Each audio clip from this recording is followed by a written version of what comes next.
Great. So, outcome number 1 speaks to stability. Albertans are safe and achieve housing and financial stability. AISH, assured income for the severely handicapped, has some limitations to it right now. The single exemption for AISH recipients is $800. The rate was established in 2012 when the minimum wage was $9.75 an hour. So the calculation works out to for the exemption works out to $800. If the recipient is earning between $800 and $1,500, my understanding is that half of their earnings are exempt. If they're earning over $1,500, my understanding is they're not receiving support then. Now, the minimum wage, of course, has increased quite a bit, and it's going to be $15 an hour in October.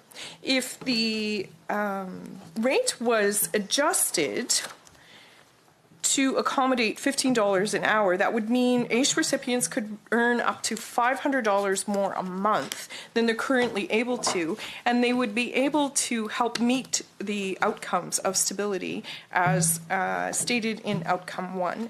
And it's a similar situation for families where right now it's $1,950. If that rate was calculated based on $15 an hour, it looks like it would work out to $2,990 a month. And that would certainly make a huge difference for families and individuals who are receiving AISH right now.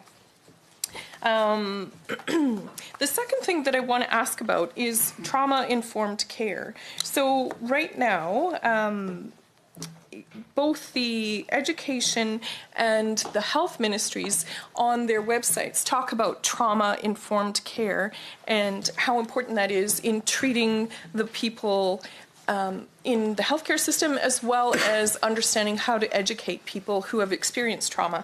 And of course, community and social services deals with a number of people who have experienced trauma, and that's expressed in a number of different ways. One of them being homelessness, certainly people who have survived domestic violence, child abuse, people who have survived sexual assault, are all at the effect of trauma. And creating more positive outcomes for those people certainly is predicated on understanding trauma-informed care. So my first question around that is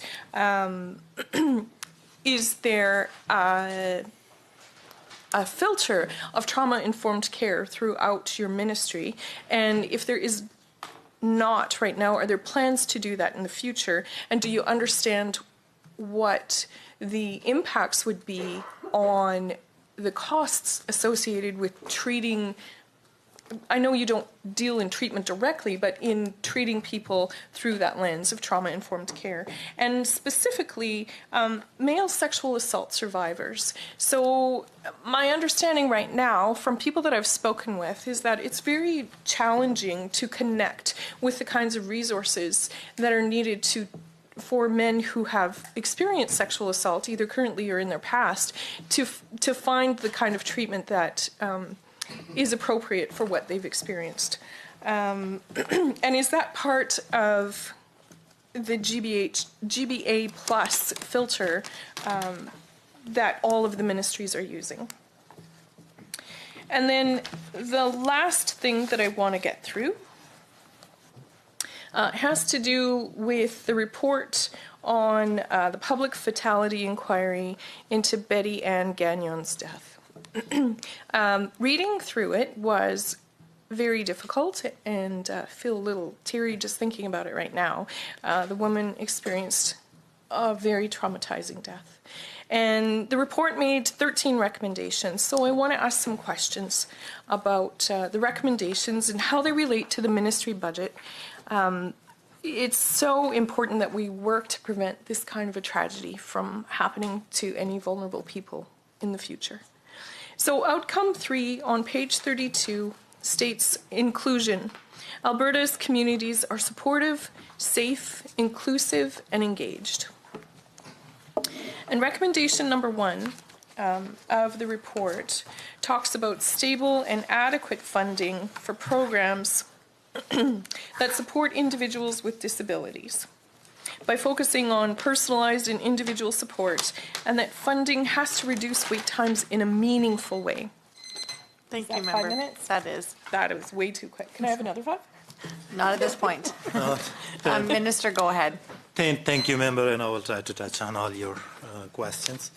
In terms of minimum wage in comparison with AISH, minimum wage is designed to help a different set of Albertans who are working and not able to put food on the table, roof on their heads. So there are 300 plus Albertans who it will benefit, while AISH, on the other hand, is a guaranteed income program, which makes sure that income from all sources doesn't fall below 1588, and that's the cash cash benefit part of this program. It also provides them with medical benefits, extensive medical benefits, and if they have mobility needs, it provides them with that as well. And there are 243 million set aside in the health budget to provide ISH recipients with those benefits. Second thing, with respect to trauma-informed care, we do use that lens when we deal with domestic violence, sexual assault survivors, and when we provide them, when we provide homeless individuals with wraparound support.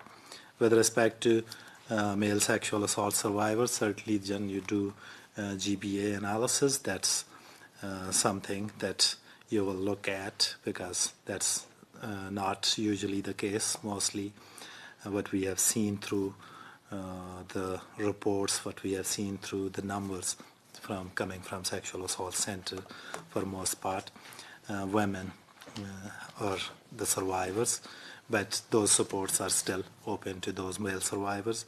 But that's not area that we have focused too much on, but we can certainly work with our sexual assault service partners to see how we can support male sexual assault survivors. With respect to Betty Ann inquiry, certainly our thoughts are with the Betty Ann's family, friends who continue to grieve this loss, and no one should have ever had to go through the unspeakable abuse that she did. And it is clear that the system was not set up to support Betty Ann, and it failed her when she needed it most. And as government, we are absolutely committed to enhancing the oversight and the protection of people receiving services through PDD program, to make sure that we can avoid similar incidents from happening in the future. But since 2009, when Betty Ann died, there has been a number of changes. For instance, there is a new mandatory training for staff, including mental health first aid training, which requires all PDD case managers to take that training. We have a new file closure policy that if on the receiving end somebody doesn't answer the phone, we don't close the file. Rather, we will escalate that and make sure that they are safe. Third thing is that back in 2009, when you were moving from one region to other, you have to reapply for those services. While today there are policies in place that will make sure that transition is seamless, and somebody in the receiving region is responsible for that file, and they are coordinating those services in a seamless way. And with that, we will also be launching a new phone line in next month to ensure that Albertans have a place to call. And that's not just for individuals with intellectual disabilities, but if Albertans see any Albertan in need of supports, they can report that, and on the department side, we will have trained staff to deal with that.